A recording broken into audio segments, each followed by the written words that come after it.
আমি আপনার তালে নিতে যাই, আমি মুক্ত জীবনানন্দ, আমি হাম্বি, আমি ছায়ানট, আমি হিন্দল, আমি চলচঞ্চল চমকি চমকি, কত যেতে যেতে চকিতে চমকি, ভিত্তি আদি তেন্দল, আমি চপল চপল হিন্দল।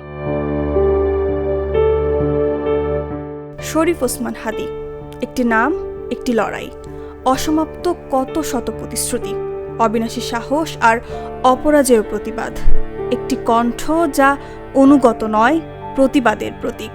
আমরা ভারতীয় আধিপত্যবাদের বিরুদ্ধে কথা বলি, আমাদেরকে জ্ঞান দেয় আমরা নাকি ভারতকে উস্কানি দেই, তাহলে আমরা তো উস্কানি দেই না।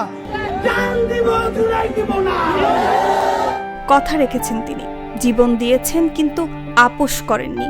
মৃত্যুর আগ পর্যন্ত বজ্র কণ্ঠে প্রতিবাদ জানিয়েছেন ভারতের আধিপত্যবাদ, অন্যায় আর অবিচারের বিরুদ্ধে। আমি আমার মাকে বলেছি যে দেখো, মানে আমরা যে লড়াই নেমেছি, আমার একটা মনে হয় কি কোনো রাজনীতিবিদের না বাসায় মৃত্যুটা হইতে পারে না, এটা কোনো ভালো মৃত্যু না। যিনি রাজনীতি করেন, যিনি লড়াই করেন, যিনি বিপ্লবী, যিনি সংগ্রামী, তার মৃত্যুটা হবে একটা সংগ্রামের মধ্যে দিয়ে, একটা রাজপথে, একটা গ্লোরির মৃত্যু।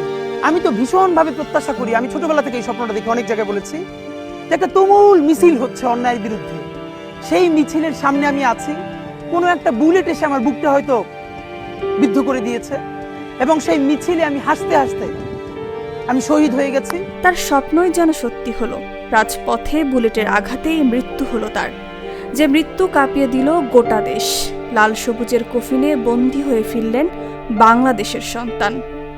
আগামী 50 বছর বাঁচলাম, কোনো ইম্প্যাক্ট তৈরি হলো না আমার দিয়ে, দেশের জন্য, রাষ্ট্রের জন্য, উম্মার জন্য, জাতির জন্য।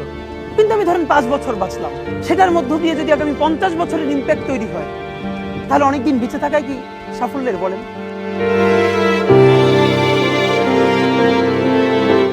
একজন ইনসাফের পক্ষে লড়ে যাওয়া শহীদের জন্য অশ্রু ঝরল হাজার হাজার মানুষের। দল মত নির্বিশেষে সকলের প্রার্থনায় আজ শরীফ ওসমান হাদী। আগামী 1000 বছর নয়, বাংলাদেশের মানুষের প্রার্থনায় তিনি থাকবেন অমর হয়ে। আমার বাচ্চাটা তো আমি 3 মাসে 30 মিনিটও কোলে নিতে পারিনি। তো আমার ওয়াইফ খুব মাঝে মধ্যে আর কি মজা করে বাচ্চারে বলে যে ইনকিলাব মঞ্চের মুখপাত্র তোমার সাথে দেখা করতে আসছে। ভাই, আল্লাহ যদি আমাকে নিয়ে যায়, আমার বাচ্চাটার দিকে একটু খেয়াল রেখে। একজন দেশপ্রেমিক তো বাবাও বটে, সন্তানের জন্য ভেবেছেন, চোখ ভিজিয়েছেন অশ্রু জলে। রাষ্ট্রের কাঁধে সেই সন্তানের দায়িত্ব দিয়ে তিনি চলে গেলেন বহু ক্রোশ দূরে। বুকে শুধু রয়ে গেল সন্তানকে একটু বেশি সময় কোলে নেয়ার আফসোস, একটু আদরের আকুতি। আমাদেরকে গুলি করার আগ পর্যন্ত কোনো কিছুতে আমাদের গায়ে লাগে না। যতক্ষণ না পর্যন্ত বুকে বা মাথায় গুলি চলবে, ততক্ষণ পর্যন্ত আমরা কোনো স্ট্রাগল মনে করি না, এবং এক্সট্রা কোনো সিকিউরিটি লাগবে না। শুধু আমাদেরকে যদি কেউ গুলি করে মেরে ফেলে, তাকে যেন ধরে বিচার করা হয়। আপনি যদি আজকে আমাকে, জাবেরকে, আমাদের টিমকে মেরে ফেলেন এবং তার যদি বিচার করতে না পারেন, তাহলে নতুন কেউ জন্মাবে না। শুধু এই জন্য তার বিচার করে ফেলতে হবে, আর কিছু স্পেশাল সিকিউরিটি লাগবে না। মৃত্যুর ভয় তিনি করেননি, চেয়েছিলেন কেবল ন্যায় বিচার। আইনের ফাঁকফোকরে সেই ন্যায় বিচার যেন ধরা ছোঁয়ার অনেক বাইরে। তবে কি হাদীর কথাই সত্যি হবে?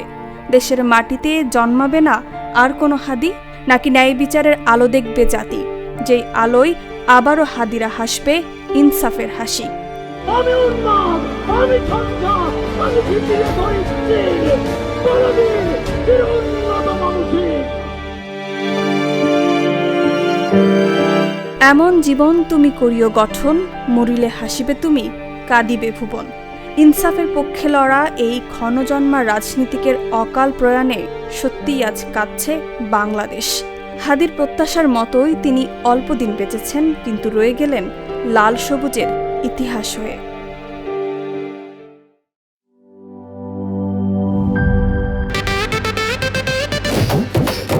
একটা ড্রিঙ্কও আমারে দিবা?